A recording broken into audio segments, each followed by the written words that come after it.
அண்ணா அண்ணன் வந்து தம்பி இருக்கிற படத்துலலாம் நான் இருப்பேன்னு அடம் பிடிக்கிறாரா இல்லை நீங்கள் அண்ணனை போடுங்கன்னு கேட்குறீங்களா?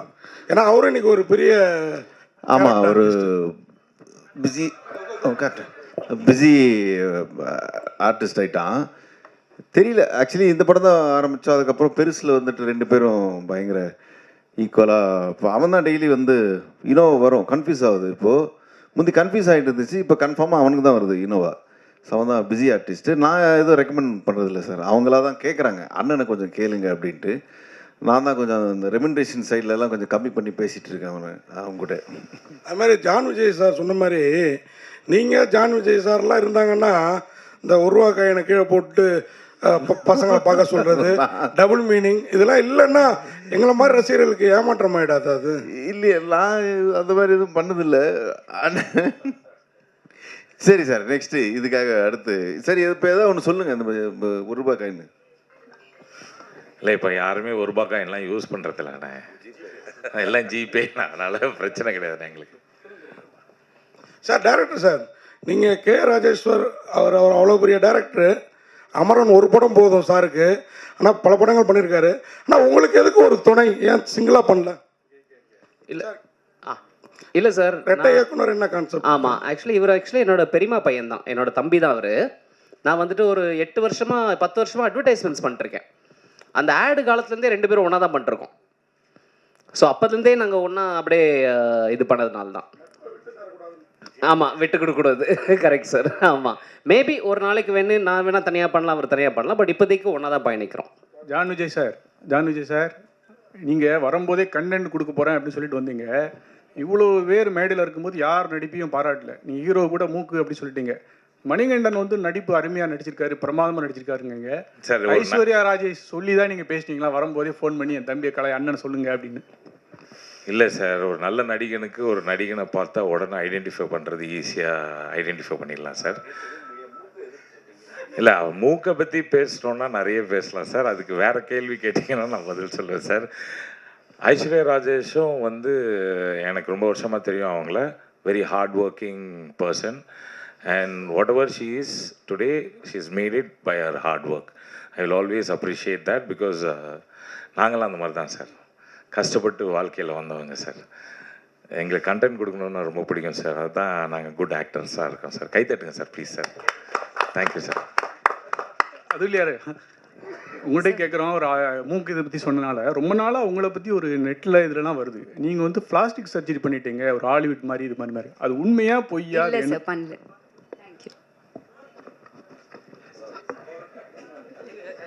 பண்ணல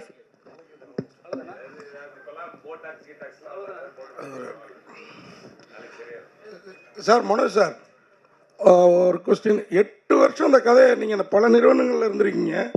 8 வருஷம் கழிச்சு இந்த ப்ரொடியூசரை டைரக்டருக்கு ரெஃபர் பண்ண காரணம்?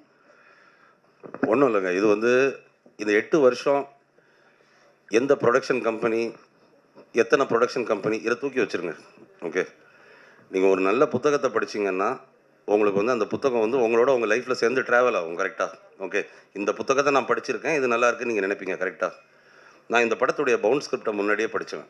ஓகே, நான் வந்து என்னுடைய ஸ்டைல் என்னென்னா, நான் வந்து கதை கேட்டால் ஏனோ தானோன்னு கேட்கணுங்கிறதுக்காக கேட்க மாட்டேன். ஓகே, ஒரு கதை எனக்கு எடுபடலைன்னா கூட யாரோ ஒருத்தங்க நான் உங்களுக்கு கதை சொல்லியிருக்கேன்னு சொல்லும்போது இந்த கதையை இதைத்தானே சொன்னீங்கன்னு ஏதோ எனக்கு வந்து அது கோர்வையாக சொல்ல எனக்கு வந்து தெரியும். ஓகே, இந்த கதை என்னுடைய மனசில் வந்து நல்லாவே பதிஞ்சிருந்துச்சு. இது எப்போ இது வந்து படமாக எடுக்கப்பட்டாலும் அந்த காலகட்டத்துக்கு ஏற்ப ஓகே அது வந்து கரெக்டாக இருக்கும் அப்படிங்கிற நம்பிக்கை எனக்கு இருந்துச்சு.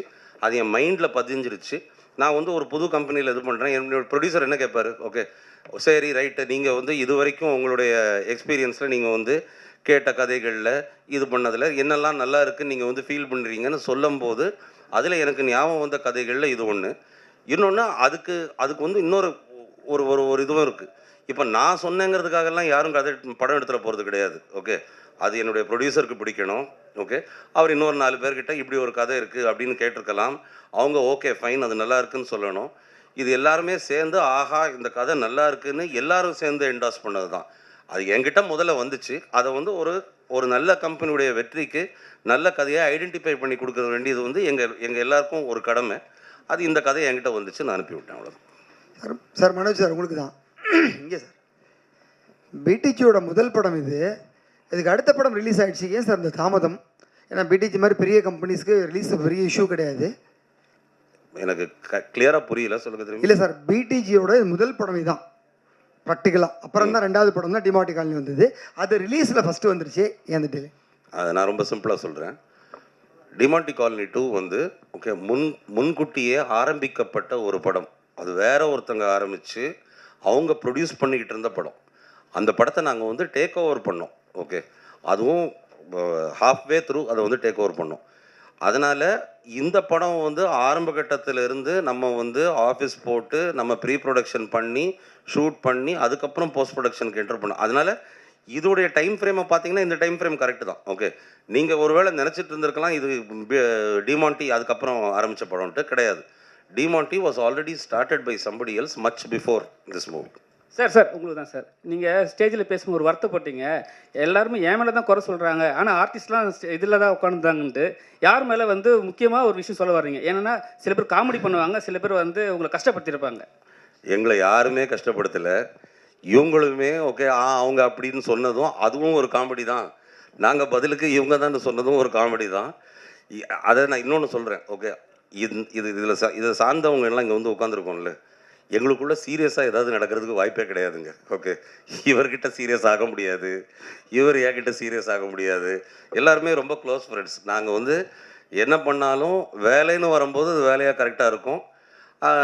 ஃபன்னி இப்போ இவங்கெல்லாம் வந்து இப்போ வந்து ப்ரொடியூசரை மீட் பண்ணும்போதும் அது செட்டில் இருக்கும்போது ஒன்று, மற்ற நேரத்தில் பார்க்கும்போது இவங்க ப்ரொடியூசர் ஓகே எல்லாரும் பயங்கரமாக ஜெல்லாவாங்க, எல்லாரும் சேர்ந்து பயங்கரமாக ஜோக் அடித்து பேசிகிட்டு இருப்பாங்க. இந்த பட்டாளத்துடைய அட்வான்டேஜே அதுதான். ஓகே, ஒரு ஈகோ இல்லாத, யாரையும் குறை சொல்லாத ஒரு கூட்டம். அது கடைசி வரைக்கும் அப்படியே இருக்கும். ஜான் சார், இதுக்கு நான் ஒன்று சொல்லிடுறேன் பிரதர். என்னன்னா, இந்த ஹெட் மாஸ்டருக்கு கரெக்டாக தெரியும் நல்ல ஸ்டூடெண்ட் யாருன்னு. அவங்கள மட்டும் கூட வச்சு படம் எடுத்திருக்காரு. அதனால் அவர் என்ன சொன்னாலும் நாங்கள் செஞ்சு தான் ஆகணும். வெளியில் போய் ஹெட் மாஸ்டரை பற்றி கோவமாக பேசுகிறது, இந்த பாத்ரூமில் எழுதி வைக்கிறதுலாம் நாங்கள் எழுதி வைப்போம். இருந்தாலும் அவர் சொல்கிறத கேட்டு நாங்கள் கரெக்டாக பண்ண தான் நாங்கள் வாழ்க்கையில் முன்னேற முடியும். நல்ல ப்ரொடியூசர், எங்களுக்கு ரொம்ப சந்தோஷம் அவரோட நாங்கள் ஒர்க் பண்ணுறதுல. சார் அந்த மூக்கு மேட்ரு சொன்னீங்க. தமிழ் இண்டஸ்ட்ரியில் பார்த்தீங்கன்னா ரஜினி சாருக்கும் அது மாதிரி தான் இருக்கும். நம்ம நீங்கள் சொன்னீங்க தெரியுங்களா, ஒரு ஆக்டர் அவங்களுக்கும் இவருக்கும். ஏன் வந்து நாசர் சார் சொன்னீங்க? Comeback again. ரஜினி சாருக்கும் அப்படி தான் இருக்கும், உங்களுக்கும் அப்படி தான் இருக்குது மூக்கு மேட்ரு. எனக்கு இல்லைங்க, மூக்கு அவருக்குங்க. அவருக்கும் நான் சொல்கிறேன், உங்களுக்கும் அப்படி தான் இருக்குது. இல்லை என் மூக்கு அவர் மூக்கு கம்பேர் பண்ணும்போது என் மூக்குலாம் யூஸே பண்ண முடியாது. நிறையவே ட்ரை பண்ணி பார்த்துருக்கேன். அவர்கிட்ட கேட்டு பாருங்க. நடிப்புக்கு டேரக்டர் சார், சார் நீங்கள் ஏதாவது டேரக்டர் ஒர்க் பண்ணியிருக்கீங்களா? நீங்கள் பேசும்போது நைட்டாக கண்ணு மூடி பார்த்தா நான் மிஸ்கின் சார் வாய்ஸ் வருது சொல்லியிருக்காங்களா? இல்லை, யாரும் சொன்னதில்லை. அது ஆக்சுவலி இது வரைக்கும் சொன்னதே கிடையாது. நான் பேசுகிறது பார்த்தா மிஸ்கின் சார் மாதிரி இருக்குது அப்படின்னாங்க. இல்லை சார், அது யாரும் சொன்னது கிடையாது. பட் நான் யார்கிட்டையும் டைரக்டராக ஒர்க் பண்ணது கிடையாது. நான் ஒரு அசிஸ்டன்ட் கேமராமேனாக இருந்திருக்கேன் மேக்ஸிமம். அதுக்கப்புறமா அஃப்கோர்ஸ் அப்பா இருக்கார். ஸோ அப்பா கிட்டே இருந்துட்டு எல்லாம் கற்றுக்கிட்டது தான். சார் ஒரு கதைக்கு ஏன் சார் 8 வருஷமான காத்திருப்பு? அந்த காத்திருப்போட வழி என்ன? இல்லை, 8 வருஷமாக நான் இந்த கதை எழுதி நான் சொல்லி அது வெயிட் பண்ணிட்டு இருக்கும்போது நான் அடுத்த சான்ஸ்லாம் நான் பண்ணிருக்கேன். அடுத்த கதைகள், அடுத்த விஷயங்கள். இப்போ இன்ஃபேக்ட் இந்த கதை வெயிட்டிங்கில் இருக்கும்போது தான் நான் வைபவ் சாரை மீட் பண்ணுறேன். இன்னொரு வெப் சீரிஸ் ஒன்று பண்ணலாம் அப்படின்னு சொல்லிட்டு. ஸோ இதை மாத்திரம் வச்சுக்கிட்டு நான் உட்காந்துல அடுத்தடுத்து கதைகள்லாம் எழுதி தான் இருக்கோம். பட் இது என்னமோ 8 வருஷம் ஆயிடுச்சு, அவ்வளோதான், வேறு எதுவுமே கிடையாது. சார் டேரக்டர் சார் இங்கே பேங்க் ராபரிங்கிறது தமிழ் சினிமாவுக்கு புதுசு கிடையாது. வங்கி கொள்ளைங்கிறது கிடையாது. ஆமாம், அந்த படங்கள்லாம் இல்லாமல் இதில் என்ன டிஃப்ரெண்ட் பண்ணியிருக்கீங்க? என்னன்னா, நம்மளோட படம் வந்துட்டு பேங்க் ராபரி வந்துட்டு இப்போ போகிறோம் ஒரு பேங்க் ராபரி, அந்த இடத்துல வந்துட்டு ஒரு ஸ்டாண்ட் அவுட் இருக்குது, போலீஸ் வராங்க, அந்த மாதிரி இல்லாமல் பேங்க் ராபரி பண்ணுறதுக்கு உண்டான ப்ராசஸ் தான் நம்ம படமே. ஸோ எடுத்தோடனே ஒரு பேங்க் ராபரி வந்தாச்சுப்பா பேங்க்கில் மாட்டிக்கிட்டாங்கன்ற மாதிரிலாம் கிடையாது. அந்த ப்ராசஸ் தான் படமே. அண்ட் அதை வந்துட்டு நீங்கள் படம் பார்த்தீங்கன்னா உங்களுக்கு தெரியும், அந்த மெயினாக இருக்கக்கூடிய 4 கேரக்டர்ஸ்க்கு உண்டான அவங்களுடைய ஃப்ளாஸ் இருக்கும். அதெல்லாம் நீங்கள் ட்ரெய்லர்லாம் நீங்கள் பார்க்கும்போது உங்களுக்கு ஒரு ஐடியா கிடைக்கும். அதில் நீங்கள் பார்த்தீங்கன்னா அந்த 4 கேரக்டர்ஸை வச்சுக்கிட்டு எப்படி பண்ணுறாங்க அப்படின்றது தான் கதை. வைபவ் சார், இல்லை ஐடியா கிடைக்கும் அப்படின்னா பேங்க் இது ராபரி பண்ணுறதுக்கான ஐடியாவா? ஐடியா கிடைக்கும்னு சொல்கிறாரு. பேங்க் இது ராபரி பண்ணுறதுக்கான ஐடியாவா? நம்ம இவர் டைரக்டர் சார்கிட்ட கேட்குறேன். என்ன சார்? பேங்க் ராபரி பற்றி சொன்னீங்க, ரொம்ப சுவாரஸ்யமாக இருந்தது. ஆமாம் சார். இதை பார்த்தாலே ஐடியாலாம் கிடைக்கும் அப்படின்னீங்க. ஒருவேளை வந்து ராபரி பண்ணுறதுக்கான ஐடியாக்கள்லாம் கிடைக்கிற அளவுக்கு இருக்குமா? இருக்காது சார், அந்த மாதிரிலாம் எதுவுமே இருக்காது, கண்டிப்பாக இருக்காது.